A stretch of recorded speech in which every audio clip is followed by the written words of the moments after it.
You guys caught me a little off guard, man. Y'all showed up like a half hour early. Sometimes we got to be a little bit more early than late. For sure. I appreciate it, man. Ladies and gentlemen, Uncle Dre, the great Andre Rozier, is here. Welcome back, sir. Thank you, nephew. I'm happy to be here once again, and let's talk about what it is. Let's talk about what it is. I was in the house today just thinking about the fact that I got Andre Rozier, one of the most active boxing trainers in the sport, out of Brooklyn, New York, Brownsville to be exact. Brownsville. Joining me on the podcast at a time when there's so much happening in the sport. And then that's when I started to get the little jitters and nervous. Like, yo, I better not screw this up.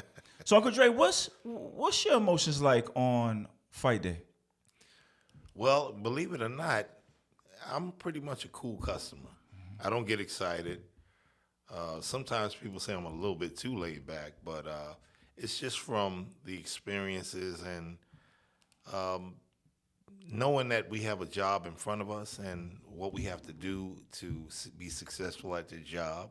So it's really easy for me to get ready to handle the job at hand and represent and guide, because to guide, you have to focus and let your fighter, your athlete know that you're in full control, and I'm always in full control. There you go. Talk to me about fight day schedule. Like on a day where Danny Jacobs is fighting Canelo, or you had a co-main recently with Lomachenko. Like when you're the main event, walk me through the schedule that day. Do you have any superstitions? Is there your favorite breakfast? Well, I never have breakfast anyway. But no, it's business as usual.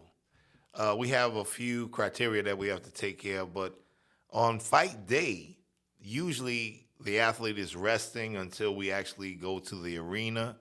And what time is that usually? Usually about 6 p.m. 7, yeah, 6 or 7 p.m. Depending. Okay. If you're on the West Coast, it's going to be earlier because 9 out of 10 times they're going to be televising the event, so we have to get in earlier for East Coast time differences. Are you texting the fighter? Do you like, yo, let's go? You more hands off? Like you wait until you get to the arena? What's it like? Once again, I'm not a pressure trainer. I'm just explaining that we're getting ready to go. Everything is cool, calm, and collected. When we get to the dressing room, it's time to warm up and wrap up and stretch out and get ready. And that'll be about the most energy that I exert at that point in time when it comes to warming the fighter up. But a few words of encouragement, direction, and let's get ready to do this job. We've been doing this for 2 months to prepare for an event, if not more or longer. So now it's time to get up on it and follow through on the game plan. When we're watching the broadcast, they'll flash to the back room and the fighter's warming up. How long is a good warm-up? And how do you know, because the fight before you can last 5 rounds or 12 rounds. Like, how do you know what gear you should be in as you get ready for the fight? Well, they have a itinerary of time events, like when you're going to walk, when to be wrapped up, when to get ready to actually participate in your fight. So you have a schedule, and you follow those rules and those timelines. I know we get in here at 6. We're going to start wrapping up at 6:30. We're going to start warming up at 6:45 and then prepare for the walk at that point in time, which might be maybe an hour and a half after that. Mm-hmm. What was it, July 1st? You were in Toledo? Yes. Jared Anderson, Big Baby card. Yes. Did you get to see the main event? I certainly did. Jared Anderson, first time in his career going the distance. He is an American-born heavyweight that many people are excited about. A charismatic dude. Some were disappointed in the fact that he went the distance. He won. What'd you make of his performance? I thought it was a great performance. People have to understand nowadays everything is almost directed like social media. I want it now. Everything is development, step by step. The greatest ever, they all did the same thing. They progressed fight by fight. And Jared is coming along really, really well. He fought a former world champion. He went 12 rounds, which I thought was fantastic because that hype about, I'm going to have 1 million knockouts, even the greatest knockout artists of our boxing history, they went rounds. They went 12, they went 15. It's a learning curve. If you knock everybody out inside of 5 rounds, what's going to happen when you have to do 10? There's no way you're going to know what to do in those latter rounds if you don't experience it. And now is the time for him to learn those things. And I think he did a fantastic job. He was tested. He rose to the occasion.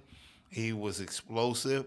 And I think he needs more fights of this caliber so he can sharpen his tools and be prepared for what's coming at him. The guys at the top are big guys.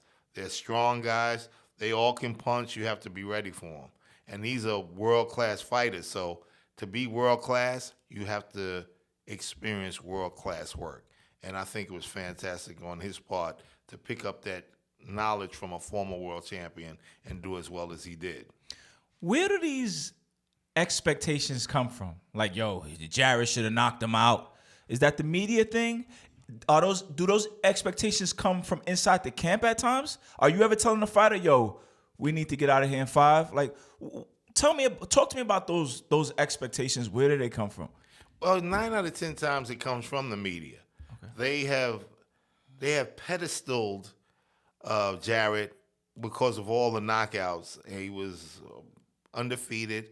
Every fight he participated in was a knockout. So naturally, the inclination is to say, you know what, let's get this guy out of here also. It's a learning curve, though. It's a savage learning curve. You have to pick up that information. Back in the days, even when guys were really crushing guys, they had to have fights where they went the round, so you have to be prepared for it. And the media, especially now, this nowadays media is all or nothing. You had a performance which I graded as very good. He didn't knock out Martin. He's not that guy. Of course he's that guy. This kid is coming along. He's 23 years old. He's a baby. He's going to be a fantastic, fantastic athlete in the heavyweight division. Give him time. He's doing a wonderful job, and he will grow, and he will find his way. Us fans in the media, we look at other fighters that we believe like a guy like Ennis should be on pace with, like Luis Ortiz. Ortiz knocked out Martin. You know what I'm saying? Right, but that was later on in his career. In Ortiz's career. Yeah, Luis Ortiz, and you got to realize also, we don't even know how old Luis Ortiz is. Luis Ortiz has so much experience, it's not even funny. Yeah. That's a different caliber, and everybody's not going to knock out everybody. Joe Frazier lost to George Foreman. George Foreman lost to Muhammad Ali. Muhammad Ali lost to Joe Frazier and beat Joe Frazier. Mm-hmm. It's different dimensions and dynamics. Every fight is different because every fighter is different. So those things might not, I might get a guy and another guy doesn't get him.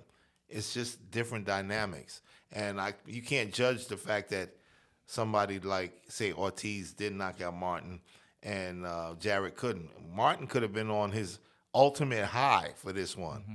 And he's a good fighter. So he wasn't going to get knocked out. He was there to get that work in, and that's what happened. So if a fighter comes to you and says, dang, Uncle Dre, I should have got him out of there, what's your response to that?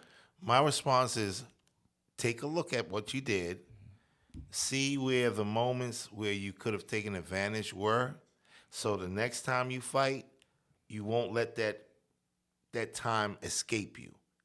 You'll be more creative when it comes to looking at closing the show.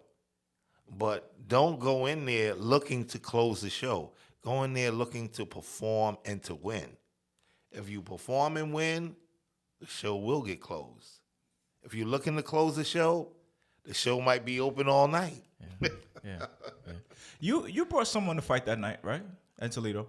Yeah, we had Jahi Tucker. He boxed. Unfortunately, what weight class is that? junior middleweight. Okay. He lost a split decision. I thought he won, but he was waiting a little too much. He should have put a little bit more pressure and took care of the business and not letting rounds be discernible. You got to make sure you seal those rounds in your favor. Let the judges know I'm here for this, and I'm going to win every round possible. So it was almost like a learning lesson. And although I did think he was victorious, I'm not the judge or judges, so it's just an opinion. But we still have work to do, and we will work on making sure he's on point. He's a fantastic talent, and we can't leave it to the judges anymore. How many professional fights? That was number 11. And the record is? 10-1 now. That was his first loss. Yes. Somebody we know, Cesar Rainman Francis. He suffered his first loss in January. Yes, he did. What did you think of his performance that night? I thought he waited too long also. He it's funny because Sobrino came to the gym today. He and Avfandil Khurtsidze, a.k.a. Suicide. Rainman came to the gym? Rainman came to the gym to spar with Avfandil Khurtsidze. And I told him, he said, Uncle, I can't get him off of me because Khurtsidze is in your face all night long. That's his game. He's going to be there. You're going to have to work your butt off to keep him from jumping on you. And that's what this was necessary for Cesar, so that he can understand you got to keep using your feet. You can punch, but use your feet, set things up. Don't stand there and wait for things to happen. That's what happened in the last bout. So now, him working with Khurtsidze in his face constantly, round after round, will give him a chance to learn about the maneuverable moments in bouts, so that he doesn't sit there and wait to be capitalized upon. You thought he didn't move enough in January? I didn't think he punched enough. He needed to punch more. And that's what he was doing today. Right. He was moving his hands more. And the only way you get behind is if you don't get busy enough to take control of the rounds as they go by. And you have to make sure that you're moving, touching, creating moments where you can be victorious each round that you're in the fight. Now, I had him in here. I'm not the expert like you, Uncle Dre. I just look from, a fan perspective. And I told him, yo, bro, that didn't look like you mentally. Right. Did you feel that way? There might have been something that was off, but this is the difference between good and great. Okay. Great never lets anything stop them from being that. Very important. So this learning lesson, and I referenced to Teofimo Lopez, a lot of people thought that he was going to get ran over by Taylor. And he did one hell of a job of outboxing, out-punching, out everything Josh Taylor, and Josh lost his title. So, and I was one of them. I said, he hasn't been performing like I expect him to. This is Josh Taylor, but he turned it up and he turned it out. Now he's a junior welterweight champ of the world and looking like a revitalized Lopez, and I'm expecting big things out of him again.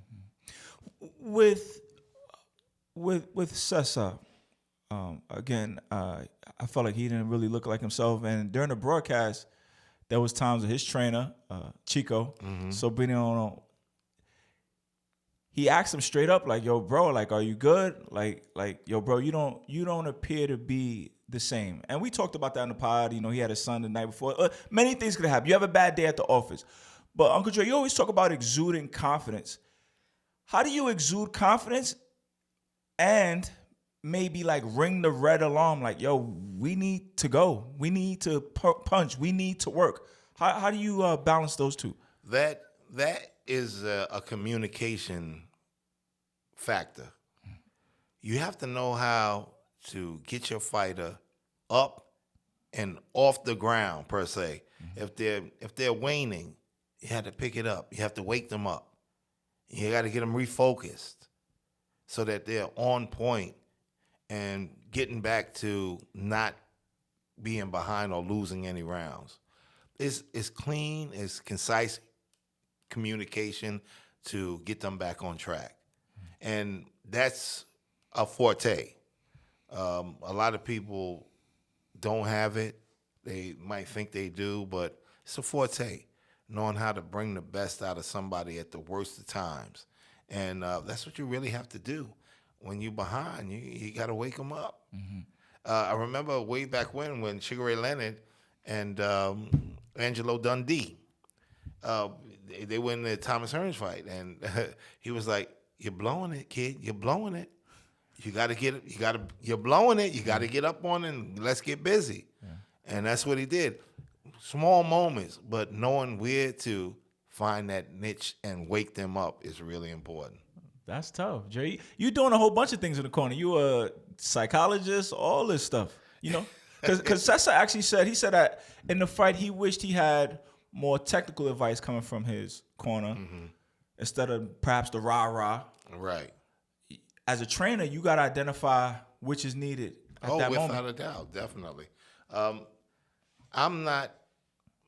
about the information. I'm not about the, come on, I'm going to tell you what we need to do to win. And I'm going to keep you on course. I was really upset I wasn't at his fight because I know I would have been really expressing myself from wherever I was standing or sitting, and he listens. But these are things that have to be worked on because I know he was so appreciative to see me here today when he was sparring, and I told him, we'll work. His ear is always open. Always. And it's my job as Uncle Dre to teach all my nephews what this game is all about, how to win, how not to make mistakes, how to advance and capitalize on the moment.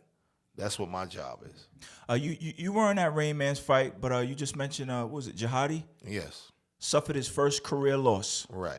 When you have a fighter that you think is formidable and has a prosperous career, like, what's it like being in that locker room after they suffered their first career loss?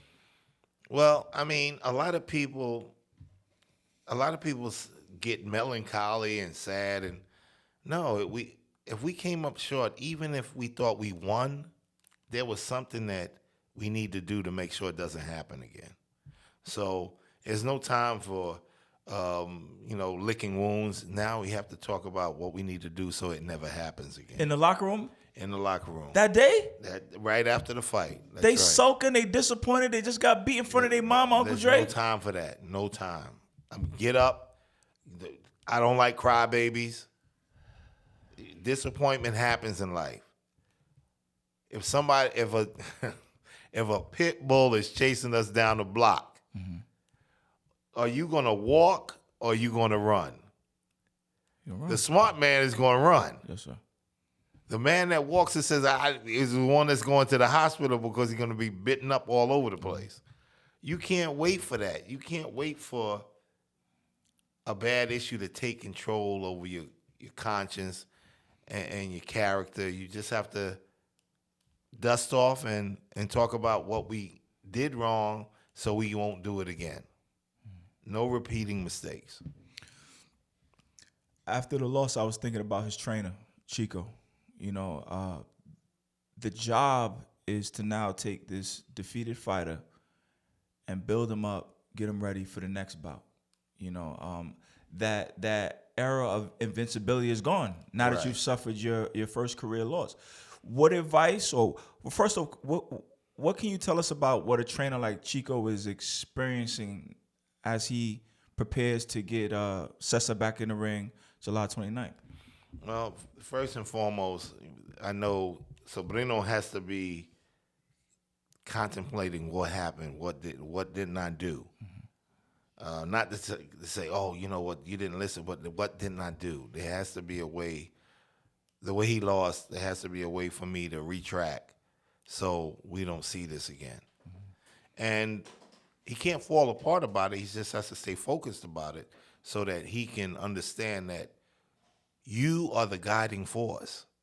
You have to make sure you hold his mind, his spirit, his focus, so that you can keep him moving in the right direction to win.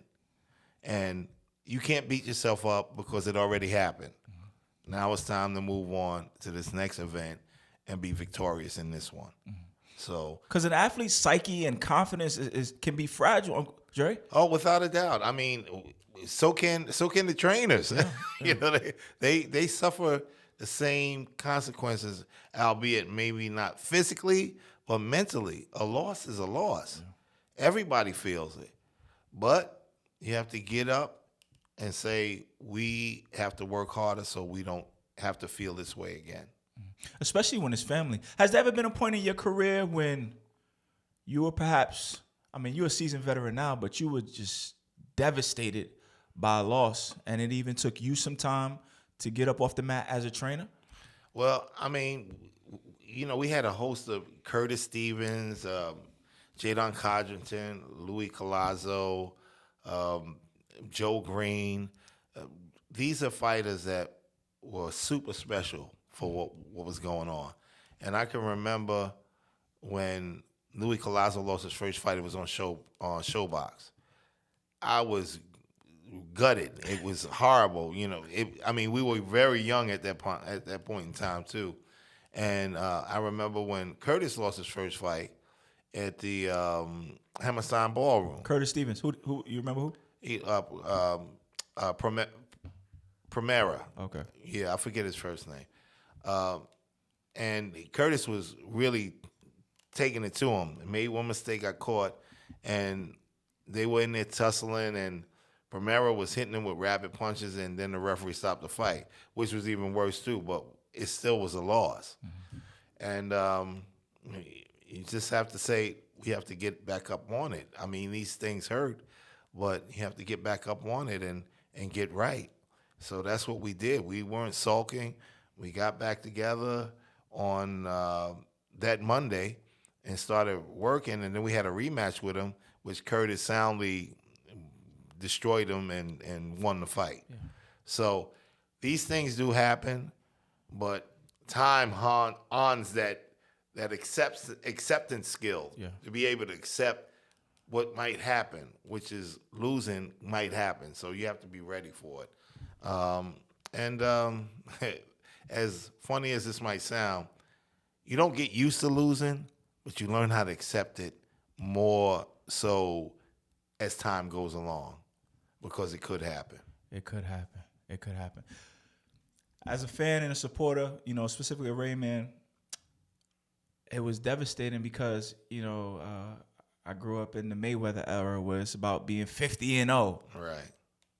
What does a loss mean for one's career now in 2023? Well, boxing had morphed into the if you lose, your life is over situation. But it's getting better now. It's getting better. The reality of it is that we have to accept that athletes might have that day where they're not 100%. You know why MMA has really, their fans have just ran us over? Is because they don't care what those guys do. Win, lose, or draw, you showing me that you here to fight, I love you. I'll come to see you. You could be 20 and 19, but I'm going to come and watch you fight because I respect your effort. Boxing really you support your athletes. You should be the same way. It's a rough game. If you come up short, don't cast them to the side and make them feel any worse than they are feeling or for coming up short. Right. Today might be a bad day. Tomorrow might be a better day. It happens. It is what it is. Do the promoters understand that? Like, what's that mean for their pocketbook? Well, it depends on the situation. Mm-hmm. But promoters are promoters. They're all about what they're doing. Mm-hmm. Very few promoters care about athletes. Very few. Mm-hmm. They might say it, but 9 out of 10 they're full of it. And when it comes to when they're setting up events and following through, they're hoping that their cash cow continues to win so that they can reap the rewards of them winning. So this is why some promoters, when a fighter loses, they'll cut him. Right. Which is like, I mean, come on. Unless something happened, you got to give these kids a chance. They gave you a chance, right. But that's the mentality of what boxing is now, because everybody except for the fighter thinks they're more important than the fighter. Right. So with like someone like Jahi, after that first loss, and he looks at you like Uncle Dre, like what's next? It is a setback though, financially. Right. It's always a setback. But you weigh the pros and cons of a situation. Like you get a split decision loss. Now you already know there's room to talk about that because it's a split decision. You weren't knocked out. The scores were by 1 point. That's a serious conversation about where we're at. But if it's not a loss that is so detrimental that it's like we have to think about where we're going with this, then you can rehab it, you can reset it, and you can get back on track with it. Speaking of promoters leaving their fighters, Ryan Garcia recently lost to Tank Davis, and he said, yo, after the fight, my people, my promotion, my team was gone. Pew! And he's Oscar De La Hoya was his promoter. Right. And he's right. De La Hoya wasn't there at the post-fight press conference. And a few days later, De La Hoya goes on the Instagram and said, yo, I got death threats. I have to get out of there. What? I don't know what in the world Oscar be talking about half the time he be talking. Did you see that? I read it. I saw that he wasn't there, but I read these after comments, and it's better not to say a word than to say something that makes you look like the biggest idiot on the planet. Yeah. Really. Just stay quiet. I'd rather you say I had to run home and go take care of the kids or something. Mm-hmm. Don't say things that just don't make sense. You're going to make the athlete feel even worse, and that's where they're at right now. Ryan wants to be no longer a part of Golden Boy. He's got issues, and if it's not worked out, it's just going to get worse. That was crazy. I'm like, De La Hoya, you've been around boxing in the public eye for 20 years. Who's giving you death threats now? That was shady. Who's threatening Oscar? Come on. And I mean, it's just ridiculous. But I don't want to get into Oscar De La Hoya and whatever. You're a promoter. Yeah. Be with your fighter. Support your fighter. That's the bottom line with him. What'd you think about that fight, Tank versus Ryan Garcia? It went just the way I thought it would. Yeah. Just the way I said he was going to stop him in the 8th round. I was a round off. But what's it about Tank that made you think like he was going to get the stop? Well, that's what he does. He stops people. He's a force of nature. Tank. Let me tell you something. Tank is one of the baddest dudes on the planet. One of the baddest dudes. And if we can, I mean, his trainer Calvin is one of the best trainers on the planet. Also, we came up in the amateurs working these kids together. I know he does a great job with these kids. It's rough though. Where he is, his gym is in Baltimore, Maryland, and it's like in the heart of. This is like being in Brownsville. Mm-hmm. His gym is like in the heart of Brownsville. It's not easy, and he's doing a great job. And his gym is so big, it's almost like a cloister. Bring all the kids in here so I can protect them until I can get them home. And with that being said, he has a monumental job of bringing these kids to fruition. Tank said there were fighters in his gym that were better than him, but they were killed. Got caught up. Yeah, and that's a sobering statement from an athlete of his nature. So, and even with that being said, we hope that Tank can see the light and change some of the things that might take him out of character. And he might be one of the best ever. It was a few years ago. I forget what fight it was, but Tank didn't make weight. Right. And I kind of stopped paying attention at that moment because I thought that was a lack of professionalism. Like, again, I'm used to Mayweather. Mayweather talked that talk, but he was a pro. You know what I'm saying? He And, was, yeah. and Tank, this is your moment. And you're not making weight. Right. But it seemed like he turned the corner in the last couple of years. Things happen. I mean, another one of my babies, Shakur Stevenson, he didn't make weight. When he lost the 130-pound title and moved up to lightweight. Wow. But, I mean, these things happen. Dude, how does that happen? This is your career. The money's on the line. Everybody's how? You'd be surprised.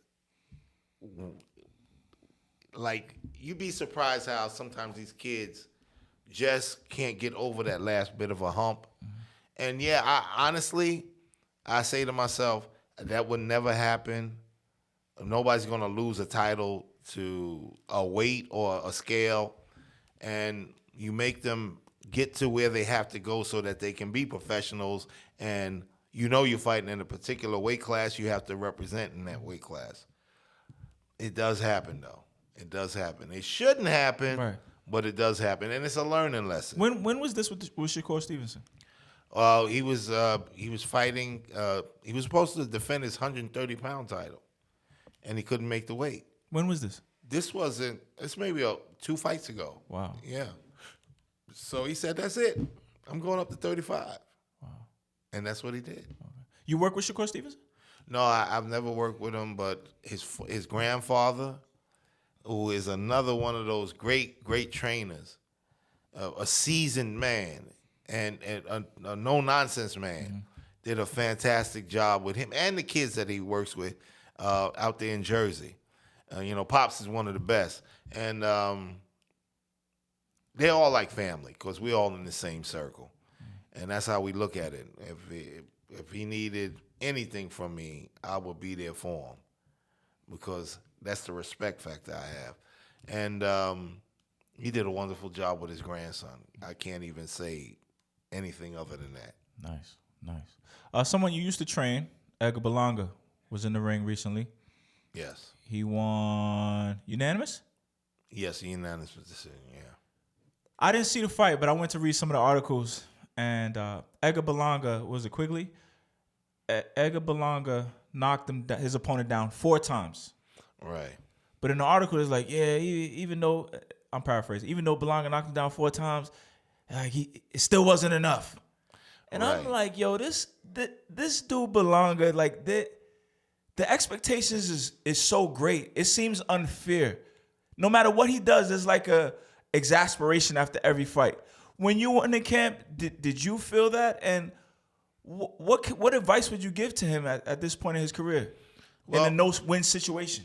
My thing is this: one of the issues that Edgar has is his professing of things. He professes, I have this, I have that.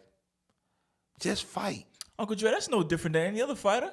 No, there's a difference when you overdo it. There is a difference. How so? How have you seen him overdo it? Well, I mean, every time he's in an interview, he's talking about the material things. Mm. That's not necessary. He said, I have a $400,000 car and I have a $250,000. Don't do that. You setting yourself up with somebody that's thinking like, you know what, I'm gonna get him. Yeah. And then when you perform, if you're not crushing these guys, they're really gonna ride you. Yeah.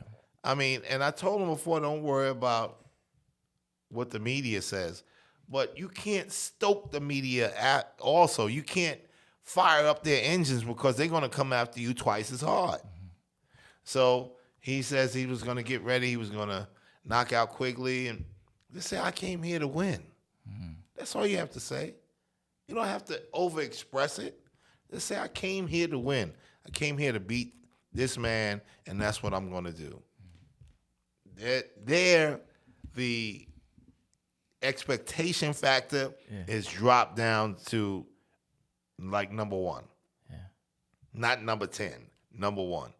Go in there, do your job, beat him round by round. After the fight is over, I knocked him down 4 times. I came here to win, and that's what I did. Mm. But you can't say, I'm going to knock him out and this is that, and then you don't do it. It's not good. You give people a chance to talk. To talk about you. Don't give them a chance to talk. I feel for this dude, honestly, Uncle Jay, because he hadn't fought in a year. Right. 6 months of that was a suspension. Right. He was in a bout and he attempted to bite his opponent ear. And this was a bout that he was winning. Right. Were you working that fight? No. Okay.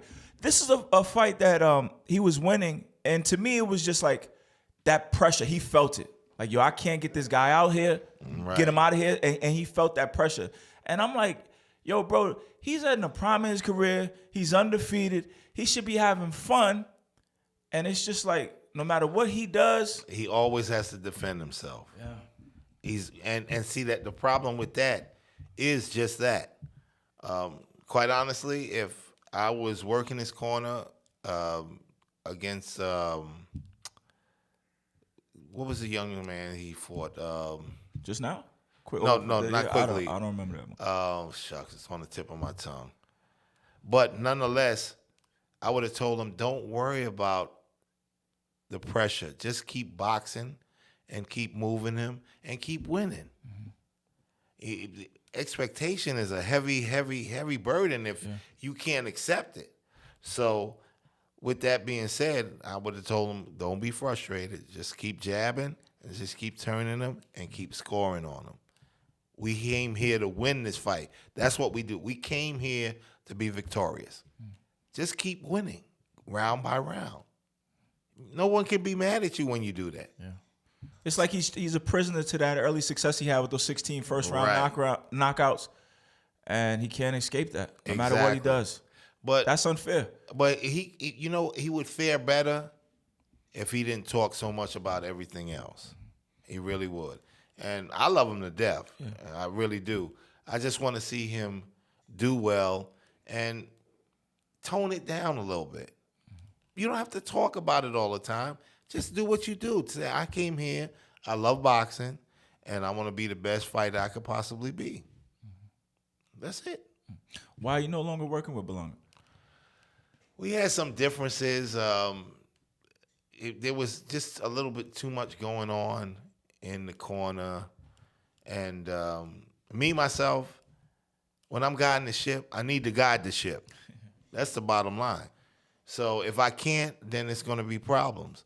And all the way up to the moment where I said, I'm not going to come out to this particular camp. And that was it. There was still issues about the corner. So I said, let me step back. Too many cooks in the kitchen? Far too many. Far too many. Far too many. Have you had that issue at other times in your career? No, not really. This was like the first time. Yeah. It really was. And, like I said, I'll give him information. If he needs any type of guidance, I'm always there for him because I love him as he's my nephew. Sure. So I will always have a voice for him so he can be successful. There's no animosity that I was happy with because it needed to happen before things went in a even more deteriorated state. Right. So, yeah. Terence Crawford, Errol Spence Jr., Uncle Dre. Tell me what you thought when you first learned that the ink was dry. Well, what I did was I had to call my man B-Mac. I called Bo-Mac, Terence's trainer, said, is this really going down? He said, yeah, it's happening, Dre. We got some fine lines to cover, but for real this time, bro, it's happening. I said, okay, cool. I was very happy about it because it kept getting put back and put back and put. The year that boxing has been having in this 2023 has been fantastic. We needed Terence Crawford and Errol to fight because it's one of those fights that should have happened already. Right. So I'm glad it wasn't pushed any further back, and we can still get enough out of them for it to be an exciting bout. Mm-hmm. Something that the fans could say, I was a part of that because I saw it and I experienced it.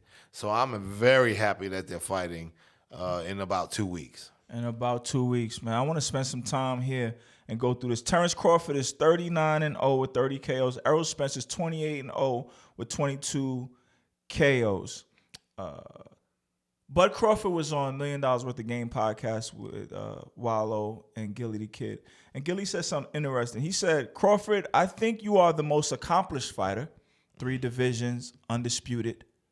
But I think Errol Spence has the better resume when it comes to fight people he's fought. Right. What do you make of that claim? Well, I mean, Errol has definitely boxed some of the elite welterweights that we have, and he's been victorious each and every time. Whereas Terence, he has worked his way up. What I can say about Terence is he has done absolutely fantastic in performing with everyone he's been in the ring with. He has gotten nothing but better at welterweight. He stopped almost I think he stopped every welterweight he's ever gotten in the ring with. So nothing but kudos to that. He's a man on a mission. And what I like most about Terence is he's mean. Yeah. He's mean, and it's like, I don't know where it came from. It must be rough over there in Omaha, but I think it has solidified his character and his nature as being a no-nonsense fighter. I'm coming to get you, and if I have to war, I'll do that. If I have to box, I'll do that. But the goal is I'm coming to get you. And it's hard. It's really hard to beat a man with that mentality and that fortitude. It's hard. You brought up the welterweights that Errol Spence has fought. Ryan Garcia. Danny Garcia. No, Danny Garcia. Ugas, Sean Porter, Lamont Peterson. Bud Crawford, and they actually called Danny Garcia. And Bud Crawford, he said, who has those guys beaten at the welterweight level? Danny Garcia was a beast at 140, but at 140, he said, who did they beat? Right. Well, if you look at the numbers, you're going to see some things. Me, myself, I have gauged it by their commonality. Who was the athlete that they both fought and what happened? What did they both fought? Sean Porter, right. Kell Brook. Right. And although Errol, he really got to Kell Brook, and we can say also that Kell wasn't the same fighter. We can truly say that. But Terence put a number on Kell. Put a number on him. That was just like, that was gorgeous brutality. And he did a really good job. Well, Sean is a warrior. Sean is a real, and that fight with Errol and Sean was close. It was a close fight. 1 minute here, 1 minute there. I don't know. He could have been like in the other direction. When he fought Terence, I don't know. Honestly, that wasn't the Sean that I know, the warrior that I know. But maybe at that point in time, it just wasn't there anymore. Or Terence made him not want to be there anymore. It could be any of those things, but nonetheless, he did a better job with him. But hold on, Uncle Dre. You talking about Terence's performance versus Sean Porter and Kell Brook versus Errol Spence, opponents they both had in common. Right. But we started earlier to talk about Jared Anderson and him not being able to knock out Chris Martin, but Luis Ortiz was able to knock out Chris Martin. Like, how much stock can you put into how one prepares against the same opponents? Different times in their career, you never know. True. I mean, I'm not putting all the eggs in that basket. I would never do that because it might mean not a thing. But the commonality of it, how they controlled it, it gives you a little idea as to the nature of what could go on. And once again, Terence is a monster when it comes to finishing. He is a true monster. And Errol is also. But that mean factor is something that's really important in my book. Yeah. And What weight are they fighting at? 47. 147. Yeah. Who do you think that benefits? Who's naturally bigger? Well, Errol is a bigger physicality. Mm-hmm. He has a bigger physique. But Terence has shown that he's a 147 tried and true. It's not like he's a blown up on 147. He's a 147-pound killer now. So even though Errol is a bit bigger, Terence is not that much smaller where it would make a difference at all. What do we know about the trainers? Derek James for Errol Spence and Brian McIntyre for Bud Crawford? Well, I mean, they've both been with their fighters since basically the beginning. And with that being said, the differences are going to be very few and far between. They know that I'm good with my fight. I've had him since he was a baby. I've had him since he was a baby. We're going to get this on. They're both great trainers. They really are. And they work with several other people, as you can see, and they're doing a fantastic job with them. This fight, who wins this fight, the athlete that wins it is going to carry his trainer to Trainer of the Year. Literally. There's some other fights that are taking place. We can sidebar too that are worth mentioning. Canelo and Charlo. Yeah. I think it's very admirable that Charlo is fighting Canelo, but I don't see him winning it. It's just too much to overcome. With the trainers, Errol Spence and Crawford, you said you know Buzz Turner? Bomac? Yeah, Bomac, yes. Brian McIntyre? Yes. Okay. Where have you guys crossed paths that? Well, we actually known each other way back when Saddam and Terence fought in the Olympic trials. And, of course, you have your amateur kids and everything else you're talking about. And they fought a very spirited bout that Saddam was the victor in. And going through the trials, you still got to see people and you get to know them and go from there. But he's done a great job with Terence. I mean, he's really done a fantastic job. And with the other young men he's working with. What about Derek James? You ever cross paths with him? No, we've never boxed against each other. But Derek is a very, very good trainer. He's one of my peoples, and I'm always happy to see when a trainer gets his rings, because it's a fantastic feeling and it's a fantastic thing. And he's worked hard to get his guys where they are. They have undefeated records. Charlo lost one fight, but he's undisputed. And Derek is on the cusp of possibly having two undisputed fighters. But we still have to see. It's a fantastic energy going on with all of these elite fighters being trained by these two elite coaches. Give us your prediction for the Errol Spence and Terence Crawford fight. I think that Terence Crawford will be the victor in this bout. I like that he's mean. I like that he's mean, and he possesses that characteristic in the ring, and he shows you he is, and his will to win is incredible. So the fight goes the distance? I think it will. I think it's going to go 12 They're rounds. both too great to get knocked out. I agree. I agree. I think they are so good that they're going to be boxing and they're going to be aware, not trying to make mistakes that could give their opponent the upper hand, and you're going to see some serious athletics in the ring. Let me ask you this, because they have a rematch clause for both of them. Does that factor in a fighter's mind when they go into the fight?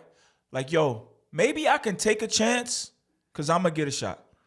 Well, I'm going to get a rematch. I don't think they think that way. That would really not be a good way to think about it. Like if you down 6 rounds, like yo, I'm gonna go for it, Right. and try to knock this kid out, which may leave me susceptible to getting knocked out myself. Right. But I got a rematch clause, and I'll get another shot. I think that they are going to contend for the entire 12 rounds against each other, and they know that because anything could happen. It could be the judges might see it one way, and we saw it another way. Right.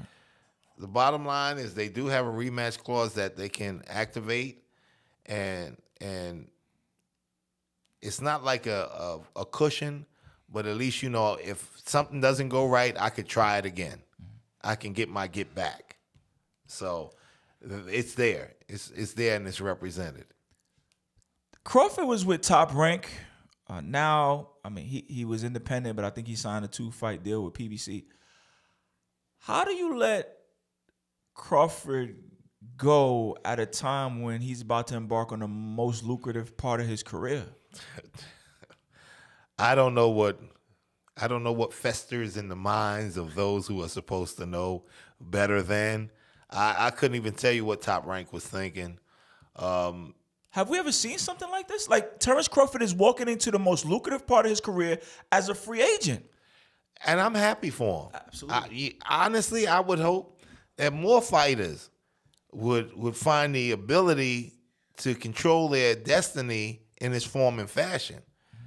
Once again, fighters have to let managers and promoters and whoever else might be involved know that this is my life. You don't get in the ring and get hit or get hurt or your life is on the line. I do. I'm the boss. I run this show. And if they start realizing that and acting that way, they'll be in more control over everything that's going on. And I'm hoping one day it's more broader based and more athletes realize they are the predicate. They are the direction, why, the who, the how, that this boxing game is running. You guys run it. We don't. Yeah. What a fortunate place to be. Like you said, kudos to Terence Crawford. I love it. To be at this stage of his career and free agent. I love it. I love it. I tell people all the time, if you can, control your destiny. Control your destiny. Yeah. People in boxing always think they're more important than everything and anybody else. Nobody's more important than the fighter. Nobody. Uncle Dre, put this in a historical perspective for us. Terence Crawford, 39-0. Errol Spence, 28-0. You know, we hear this is the best fight since Hagler. I don't know these guys. But help me understand, like, in a historical perspective, this is the best fight since. Well, this is the best fight. I guess we could say this is the best fight since Oscar and Trinidad. Okay. I'm going to go that way because to live up to Sugar Ray Leonard and Thomas Hearns, and even far more to try to live up to Marvin Hagler and Thomas Hearns is a massive, massive cry. You have to really make some serious ground on that one because that's historic. I mean, really historic. But I do think they possess the capability of doing it. Mm-hmm. Their talents lend into the way where they could create this ambiance, this type of energy, this allure. They have the capability of making it happen. I can't wait till the 29th to see it happen. Where will you be for the fight? How do you watch these fights? Depends. Sometimes I watch it at the fights. Sometimes I watch it on television. But this one, I'm hoping to actually be at the fight. I'm looking forward to seeing it. It's going to be a monumental event, and it's finally happening. Mm-hmm. So maybe some of that energy can be spread about, and we'll get a Tyson Fury Usyk fight instead of Tyson Fury Francis. Fighting an MMA fighter. Yeah, I'm gonna ask you about that too. I want to see the real fights, and they're out there. I'm looking forward to Anthony Joshua and Wilder. that one I'm looking forward to. I think, quite frankly, that might be Joshua's last fight because I think the touch of sleep is going to happen. Wow. Yeah. Wow. I'm keeping it as real as I can. Always. So I'm looking forward to him. Uncle Dre, what's your greatest experience as a boxing fan?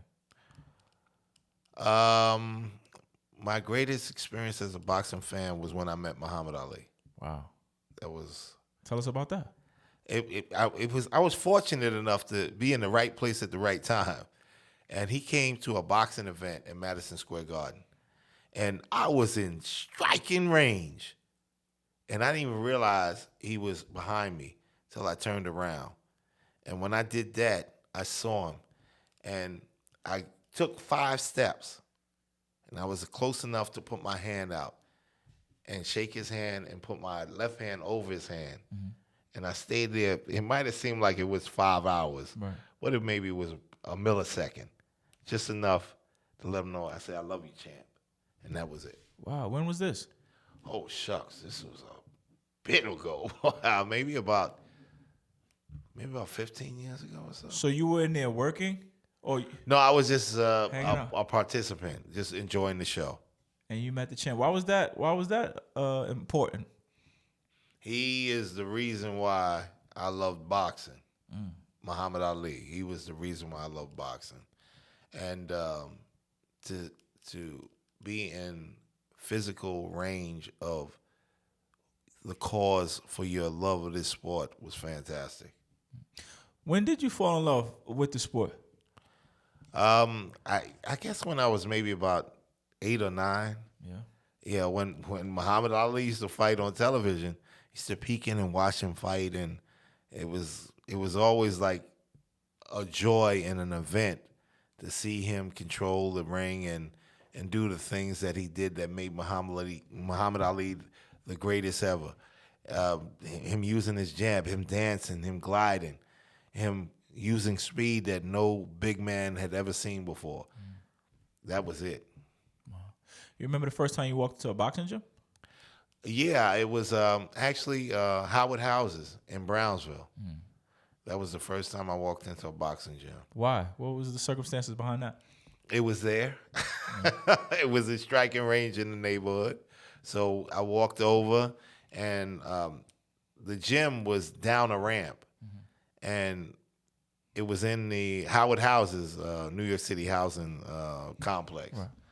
Rough place. Rough all around there. Yeah. And when I went in, there was a lot going on. They had the funniest ring you ever saw in your life. It was 3 sides. Of course, a ring has 4 sides. Right. But one wall, one side of the ring was up against the wall. Right. And had a big, giant, mattress-type sponge thing. So, if you got hit and you hit the wall, you wouldn't get knocked out. Right. But, that little gym at one point had a fighter in the New York Golden Gloves in every weight class. Wow. And they won every one. Wow. An amazing accomplishment. So when did you make the decision, y'all, I'm going to train? It came afterwards when I had actually stopped participating in boxing myself. I said, I'm going to go to the gym every once in a while. And I had my nephews, Anthony and Curtis and Charles, and my sisters were working at night, so I used to take them to the gym. And so it's really like one thing led to another. Mm-hmm. And then some other kids from the neighborhood wanted to go to the gym, and then I met a fighter. His name was Vinny Posa. That's my guy. He was a monster at 132 pounds. Just, knocking people out. And we won the gloves together, and that was basically it. I knew that was where I wanted to be and what I wanted to do. Wow. Your boxing career, tell us about it. Well, it started off pretty high energy. Mm-hmm. I was a JO fighter, and we had a bunch of Junior Olympic. Okay. Yeah, that's under the age of 16. Okay. And I was reeling him off. He was training at SWAT Center, which is on Pennsylvania Avenue in East New York. And my trainer, deputy, he used to always tell me, and I didn't believe him, but he said, you got the type of power. You hit them guys, you just turn around because the referee going to stop them right there. Yeah. And I just loved him for that. And I was honing my skills there. And things were working out pretty good until I went to the Golden Glove weigh-ins. Right. It was my first year. I was 17. And they told me, oh, you can't box because your blood pressure's too high. I was like, what? Wow. So they said, go outside and you can come back, take a walk, maybe, excited or whatever. So I came back and they said the same thing. My blood pressure's too high. So the third time, we used to have these AAU cards. They used to write your bouts on it, and it was like the history, like the passbook is now, but it was just a card then. So they took it from me. And I was so upset. I was like, that's it. I'm done. I can't fight. I'm done. So I stayed away for a moment until I started with the little guys and heading back to the gym and picked up the pace. And wow. I said, well, this is what it's going to be. So you never really got a chance to get started? No, not like I wanted to. Not like I wanted to. I thought I was going to be Marvin Hagler. I thought I was going to be the best middleweight or light heavyweight ever. Yeah. Because that was my weight class. Yeah. You talk about Brownsville, a lot of things going on, oh, yeah. How close did the streets come to your front door? Never. Mama didn't play. Mama did not play that monkey business.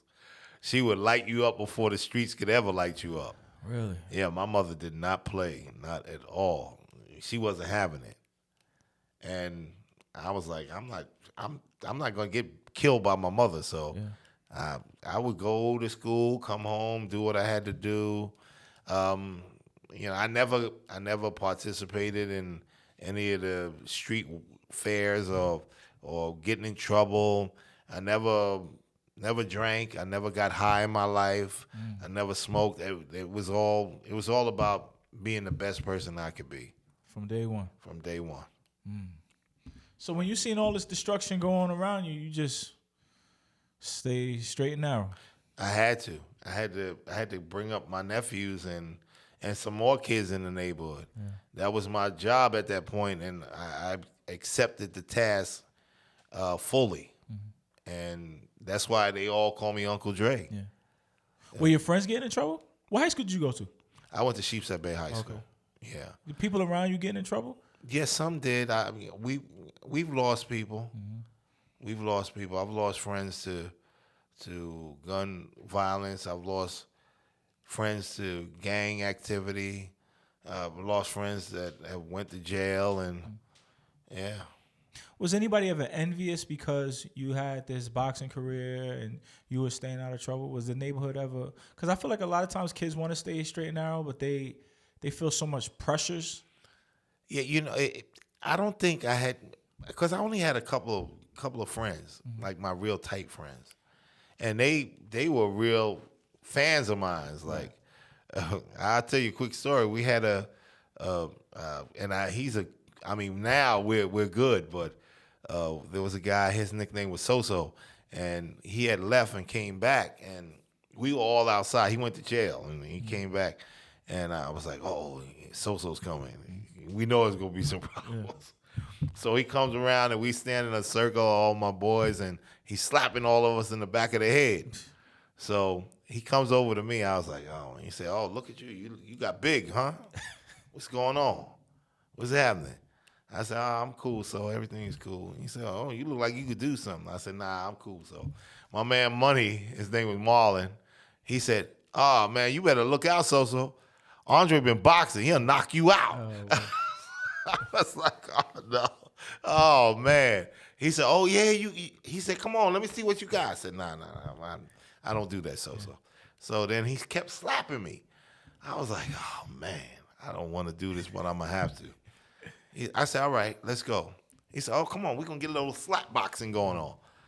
So I didn't want to. I really didn't, but he pressured me, and we got up there, and we was sizing each other up, slipping, sliding, and I caught him with a good left hand. I mean, I really popped him in his eye, and his eye swelled up, and Marlon, a.k.a. Money, was like, see, I told you, don't mess with him, I told you. So he was like, I'll be right back. I'm going to get you now. So, but now, my confidence was there. Yeah. I was like, oh, shit, I know I could do this. I said, I'll be waiting for you. Wow. He didn't come downstairs after that. He didn't come back. That was pretty much it. That's what's up. You put the neighborhood on notice. Yeah. You remember the first time, like, what was your first big time fight? And, like, when maybe, like, the community saw it and, like, wow, Andre Rozier is really a trainer now. If I had to say it, it had to be when Curtis fought Golovkin. Wow. Yeah, when Curtis fought Golovkin. What year is that? That's fairly recent. Yeah, because we were building up to things, but that was like that big fight. Wow. That where people could see what's going on. Like I've had athletes who have done things, but that was a major moment. Oh yeah. And Curtis was trying, but that was the moment where people were saying this guy's bringing some serious kids to the table. What was the buzz around the community and the family at that? Curtis Stevens versus Gennady Golovkin. I remember. Oh, it received a lot of attention. A lot of people thought that Curtis was going to go in there and bring that shock and jock and rock and roll. But it was a real energetic buzz about it. Yeah. And Curtis, he definitely talked it up. Nice. Yeah. When's the first time you made some money in boxing? What'd you buy? The first time I made some money, that was with Danny. Yeah. Yeah. We when we fought Kid Chocolate. Okay. Which was a fantastic moment in itself. First round knockout, explosive, and that was the first time that I got six figures. Wow. Yeah. It's not easy to manage, getting a big payday like that. What was that like? What advice would you have to young trainers or just young athletes that come into some money? Be careful and invest, and don't be frivolous. Especially. Don't think that, okay, if you got a payday of $500,000 to $1 million, I'm going to go out and buy a Lamborghini. Mm-hmm. No. Take your time. When you get money, invest money. Mm-hmm. It will grow, and when your career is over, because eventually it will be over, you can look back and say, thank God, because I had these moments. Look at all that I do have now. It could be burdensome, especially people from where we from. You get this money, and everybody looking at you. Were there some struggles for you? Like, what was that time like? No, not really. I mean, people don't look at trainers like they look at the fighters. Yeah. The fighters forget about it. You got money. Yeah. Trainers like, oh, that's his trainer. So you don't have the same auspices following you. Like, everybody's going to be coming at me for the little bit that I have. So you don't really have to worry about that. Cool. A few things, and you mentioned this earlier. Charlo and Canelo. Now, let me get this straight. I was looking at this today. Let me make sure I got this. They're twin brothers, right? The Charlo Brothers. Yes. Jermall Charlo went online the other day, and in a video, he seems to be under the influence of something. Who knows, alcohol or whatever. He said that he initially signed a contract with Canelo, but since he's not ready, his brother's gonna fight. Right. I mean, I just had that story clarified for me. Right. Because I was saying that it was going to be the older brother. I thought that Jamel, I mix them up all the time. I really do. It's a shame that I do, but I thought it was going to be Jamel that was fighting Canelo. When I found out it was his lighter brother, the 154-pounder, right. I was like, oh, wait a minute, that's a boomerang. That's a throw in, a swing back, and whatever. But it actually makes more sense, being that they're both big guys, even though he's moving up a couple of weight classes. He's the undisputed. Canelo's the undisputed at 168. So there's a lot of ambiance to this story. Mm-hmm. There's a lot of kinetic energy. Right. Two undisputed champions meeting each other. It makes a lot more fiscal sense, and that's where they went. Now, Jamal, the one that stepped aside, who I mentioned put out that Instagram video, he's undefeated. Yes. And that's the one that there was conversations about him possibly fighting Danny Jacobs. Yes, exactly. So he hasn't been in the ring in 2 years. Right. He's in this state where he passed up this big money fight to Canelo. What's that mean to you? Somebody who, again, trains Danny Jacobs, and you looking down the line, this guy might be an opponent. Like, what do these happenings mean for you and Danny Jacobs? Well, I mean, Danny and Charlo have a storied past. They had some encounters which were very energetic and very fan friendly for setting up an encounter with each other, and especially the one in the hallway of the Barclays. That without a doubt, if that wasn't the perfect setup for a fight between those two, I don't know what would be. I gotta go Google it now. Oh, you have to, because it was incredible. But with that direction being changed, and he's not fighting Canelo, then it's a possibility that he and Danny could finally mix it up. It would be exciting. But it appears he's not fighting because he's just not in the mental space or health space. Right. I mean, I don't know. I haven't seen him or heard anything of him, so I couldn't even tell you what's going on. I hope that he gets it together. Forget the fighting thing. Yeah. I pray that he gets it together for his life. For sure. So he can be that person, and he can live comfortably without the baggage that seems to be going on right now. I want him to get on track. I want him to flourish and get back in the ring, because he's an exciting fighter. So let's hope that happens. And like I said, maybe he and Danny can get it on, and that was talked about, and now is the perfect time for something like that to happen. For sure. You know, but just being around Cesar and Chico, watching the business, like, your money is contingent on your opponents too. That's true too. You need them to get to the ring. Yeah, exactly. You know what I'm saying? So when I saw that he hasn't been in the ring in 2 years, and now he's passing up this big time opportunity with Canelo and giving it to his brother, like that's weird. But like you said, just hope he's okay. Right. As a man. As a man, exactly. As a man and as a person, for sure. I went to the gym the other day, and you pointed out somebody that you are very excited about on your team. Can you help me with the name? You said he sparred Cesar today. Avfandil Khurtsidze. Khurtsidze. Now, in preparing for this interview, you know, I was just looking at some of the things you put out in the media, and there was an article, and they were talking about Khurtsidze. You know, he just came home from doing a 5-year prison stretch. Yes. And I think he wire fraud and something, but essentially he was an enforcer, or the story is he was an enforcer for a crime family, and they were asking you, well, Uncle Dre, why would you represent somebody like that? Well, why would you? Well, to begin with,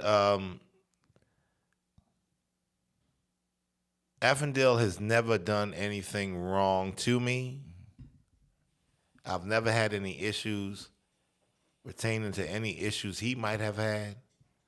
He's always just been a athlete and a good friend, and you know, he looks up to me. And I couldn't see myself not helping him. Whatever mistake he made with the RICO case, it was unfortunate. But I wasn't gonna desert him at his most important time of need. And I went to court. I followed the case. I even testified on his behalf. You did. What year was this? We in 23, so about 2018, 17, 18, because somewhere around. He would do 5 years. Okay. Right. And he kept saying, "Oh, well, when I get out, I'm going to come back and can we train?" So I thought he was never getting out, honestly. And if we got out, I thought they were going to ship him back to Georgia. Right. So, albeit to my super duper surprise when I saw him in the gym, and I call him Suicide. Right. He became social media famous over in England when he did an interview. He says his name is Suicide. I'm Homicide. I'm the black man. I'm the Brooklyn boy. They went nuts over there in England when he did that. So now hold on, Andre. You actually testified in his court case 5 years ago. Oh yeah. Why would you put your name on the line? Why'd you decide to do that? Well, it was necessary for him to have somebody of noteworthy character and caliber to bring a better side to him than what was going on. Mm-hmm. Everybody from that RICO case was bad news. Right. Bad news. Here you have an established trainer, a individual that works with kids in the community, a good character witness, mm-hmm. and that was important. That's what his lawyers needed, and that's why I provided it. Mm-hmm. Well, how many fights did he have before he went to prison? He had his record, you mean? Yes. His record, I believe, I might be mistaken about it, but his record is somewhere around 27-2. Oh, wow. Yeah. And what was kind of like the pinnacle of that fighting career before he went to prison? We went to England to box a young man named Tommy Langford, mm-hmm. and he had a WBO interim title. The winner of that bout was to face Billy Joe Saunders. Mm-hmm. So we went over, and Suicide was ready. He was beating the brakes off of Tommy. Mm-hmm. And then we were told that we were behind. And I said, "Are you kidding me?" They said, "Yeah, they have us like losing every round." So I said, "What?"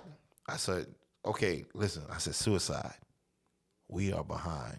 And he said, "What?" He said the same thing. "What?" I said, "Yeah, you have to knock him out. They're going to take it from us.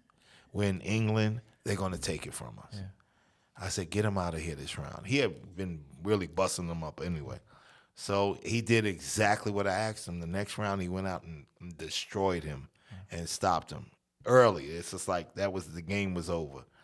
And we were up next to fight Billy Joe Saunders. So Billy Joe Saunders came to one of the press conferences and was acting up and acting crazy. Tried to push the belts on the floor. And you know what? The funniest thing, nephew, about this is that if I would have known the person that Avfandil was, like, he was no nonsense. And I didn't see it until I saw it. Now, I retrospected. I'm like, yeah, if Billy Joe would have did something stupid to him, Avfandil probably would have killed him right there. Yeah. But Billy knew it. The second press conference we had, he was trying to chide him on, and the look in Avfandil's face, it was like expressionless. Right. He just looked at him. He looked at him so hard that Billy Joe Saunders had to hug him. Wow. And so he said, "Yo, that guy right there, yeah. What a mug he put on me." But little did we find out that, don't mess with him because he's that guy. And the case came down before that fight took place. Just before that fight took place, he had, and it's funny how this one worked out. We could have trained in England and fought him right there in England, Billy Joe Saunders. But he wanted to go home first. He wanted to go to Georgia to see his mother. So he went to Georgia. The country of Georgia, yes. Right, the country of Georgia. And he told me I'm going to be coming home on a Friday. He said, "Can you pick me up at the airport?" I said, "Yeah, I'll be there." So I waited. I went to the airport. No Avfandil. I said, did he miss the flight? I'm checking. No, the flight came in. I'm like, what the hell's going on here? Yeah. So I went home. I was peed off. I get a call. It says, hey, did you hear the news? I said, what news? Avfandil just got picked up at the airport. I said, picked up at the airport? Yeah, they have him on a RICO charge. Wow. I was like, what? Holy smokes. And then the running joke was, what would have happened if he'd have walked out there and you'd have met him, you give him a hug, y'all walking out, and then they would have picked you up too. I said that wouldn't have been a good night that night. But, yeah, that's what happened. And unfortunately, that fight didn't take place. We were looking for it. Would have been one hell of a fight. Wow. And now we're at this point. So I say you can't think about the past. We have to go from this point on so we can rise up. And I'm going to give him a shot. Yeah. He got out early this year. So does he call you? Does he just show up at the gym? What was that reunion like? Well, he kept saying, oh, I'm going to come back to the gym. And even then I was like, as soon as you get out of federal prison, you getting on a plane, they shipping you right back to Georgia. I don't know how it didn't happen. I really don't. But I come in the gym, and sure enough, he's in the gym. Wow. I was like, so I did, I do what I do with him. I said, suicide. He said, homicide. The black man, the Brooklyn boy, what's up? And that was it. Wow. He said, I want to fight again. Can you get me there? I said, all right, let's go. And that was it. We've been on the grind ever since then. From a boxing perspective, Uncle Dre, he's 43 years old, 5 years off. What's your wildest dream for his career looking ahead? Fate is a funny vehicle. What I would love to see happen is him win a few fights, find himself in contention, and fight like against maybe a Lara and win a world title. That would be the Pierre de Resistance. Mm-hmm. I mean, what a story that would be, from all the way from the bottom back to the top. That's what I'd like to see happen. One last thing on suicide. In that article I was reading about, we talked about your upbringing in Brownsville, and you said we grew up around some bad characters, but you had a line that I think is phenomenal, and it's I quote, I am not a product of my environment, I am an element of it. Exactly. What's that mean, Uncle Dre? A lot of people want to say, oh, I got in trouble, I did this, I did that because I was in Brownsville, or I was in an area that wasn't conducive to being a better citizen and human being or individual. No, I just lived there. I lived there. I traveled to school from there. I returned there to sit down and have meals with my mother and my father and my family, and that was it. That apartment we lived in was the director. My parents were not playing with the streets. My old man was a police officer. Wow. My mother worked as a managing agent at a brokerage firm. They were not having it. So I had to only be elemental, because the issues that could have been creative were nowhere near as bad as what would happen if you walked through that door with those issues. Yeah. So I knew I couldn't be a product of my environment. The environment that I lived in was the element. And that's all that mattered. That's it. Love that. What else? I got a few more things we get you out of here. We already touched on it a little bit. Tyson Fury is going to fight the MMA guy, Francis Ngannou. And the boxing purist, Uncle Dre, is not happy with that. I'm not happy with that at all. It brings me back to when Ali was doing exhibition type events against the Japanese wrestler, and this man that I really love was standing up in corners because this guy kept trying to kick him in the legs and things like that. It just made no sense. And honestly, with all the great fighters and the great fights that can happen with Tyson Fury, this direction he's going in, I know it's all about the money, but come on. It makes no sense at all. I don't like it. I don't want to see it. It's just very, very bad press and very negative to what he's doing in boxing and what's been going on in 2023 for boxing. Uncle Dre, help me make sense of a few names. We already talked about a few of them, but I can't really differentiate the level these guys are at. Who's number one, who's number two, who's number three. Like, I just be kind of following the young hip-hop guys that look like they from where I'm from. So help me make sense of these names, man, if you could give me an order. Tank Davis, Devin Haney, Shakur Stevenson, Boots Ennis. Tank Davis, one of the hottest prospects in boxing. He doesn't have a world title, and quite honestly, he doesn't need one now. He's bringing sheer excitement and energy to his events, selling out arenas no matter where he goes, killing the pay-per-view. He's blessed. All we have to do is keep him from making bad decisions, and everything's going to be all right. And that's the most important issue, keeping him from making bad decisions. Once that happens, forget about it. Once he gets his head in the right direction, forget about it. Tank will be the man. Devin Haney, very, very good young fighter. Undisputed. His father, very, very diligent disciplinarian. Keeping an eye on him, making sure that things work correctly. Done a fantastic job with it also. I applaud him on that.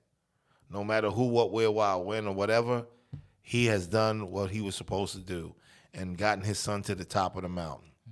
Respect, all due to that. Shakur, the future. The boxing ability of a superstar. His time to shine will be coming very soon, where he will be that young man that's taking control over everything that happens and what he creates in boxing. I can't wait for it. He's definitely one of my favorites. Actually, every name you've named is one of my favorites because I'm Uncle Dre. For sure. Boots, oh. Bozy Ennis. Before anybody can even begin to say, Bozy Ennis is one of the great trainers in the business right now. His dad. His father. Very dear friend of mine. Whenever I see him, I know it's a good time because he's that guy. But what he has done with his sons and, of course, with Boots is spectacular. Boots is a phenomenal athlete. He does it all. He can be southpaw. He can be orthodox. He has speed. He has power.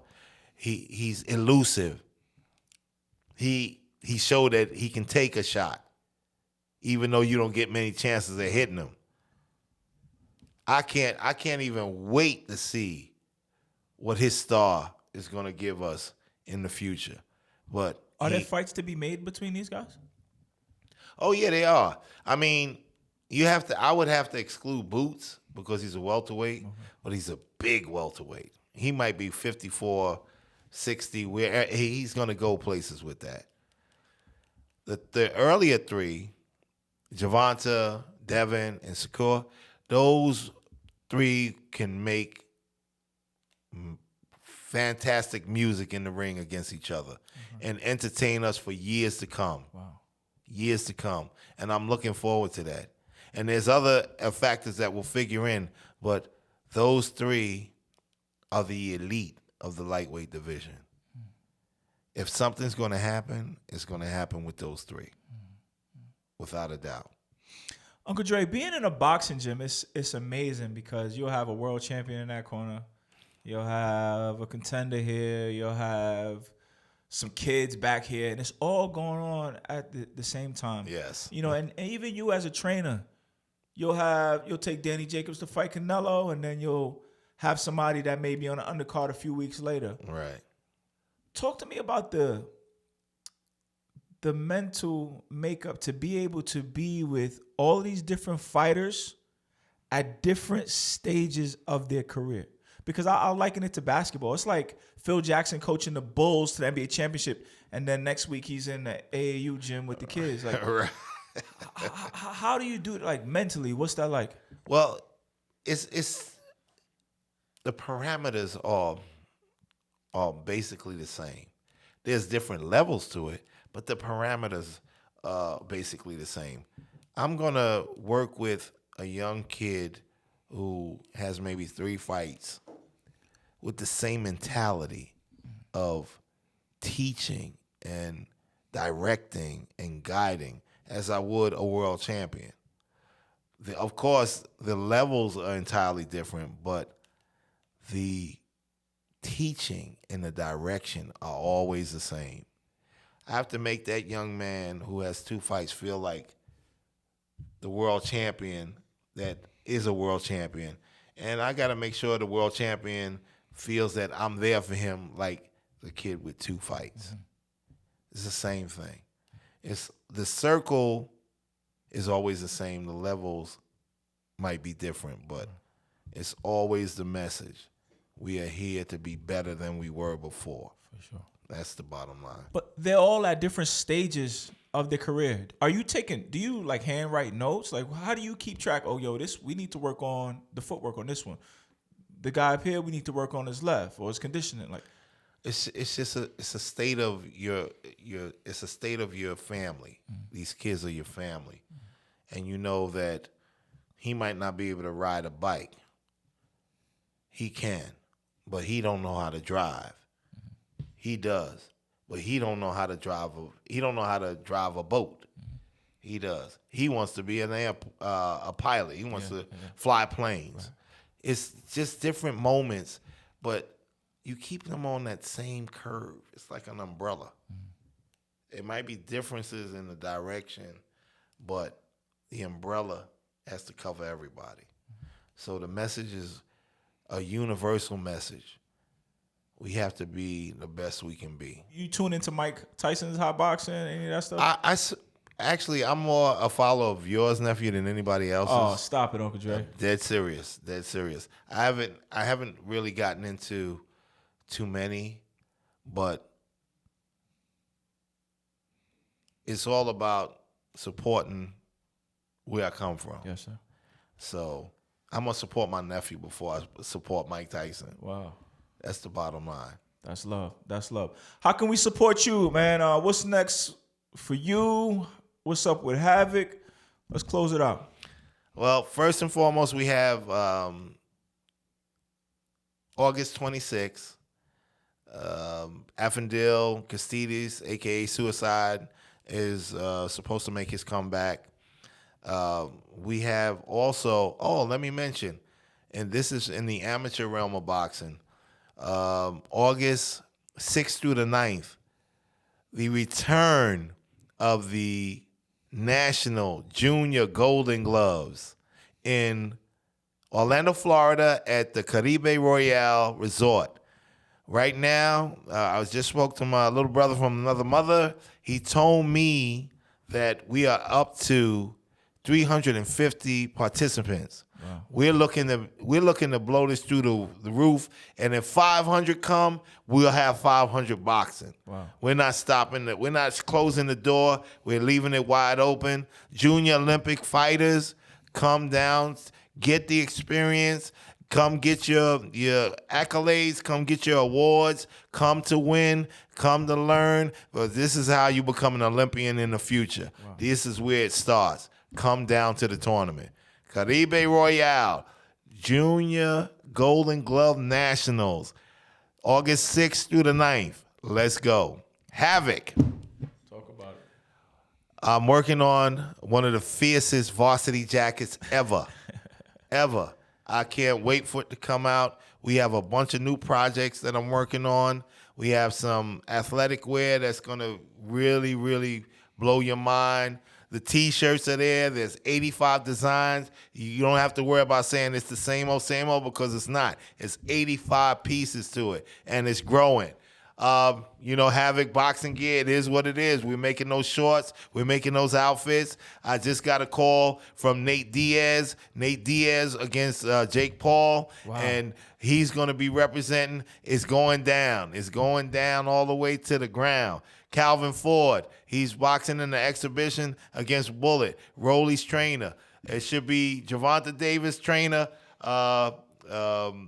Rolly will be training, and their two fighters will be Calvin Ford and Bullet. Their trainers. It's going to be a crazy event. Wow. Representing. Calvin will be in Havoc. Yes, he will be. And we just keep him busy. Where can we find those 85 T-shirts? They're going up on the site. We're redoing the site. We have the site out there now, havoc.com, but we're redoing it. It's going to be havocathletics.com. It will be covering all genres of what we're doing now. Lady Havoc, Havoc Boxing, and Havoc Athletics. All shirts will be up there, all the designs. As you can see, your cousin over there is wearing one of the Havoc pieces. I like that one. We're representing. It's going to be hardcore. Let's do what we got to do. Havoc is up in the house, and we are in the hurt business. There you go. Nate Diaz, that's a big deal. Yes, it is. Uncle Dre, I appreciate you forever, sir. Hey, listen, anytime you need me, conversation is a wonderful thing, and you know your uncle like to talk. That was Andre Rozier. I'm William Holly, WBH Radio. We out. Yes, sir.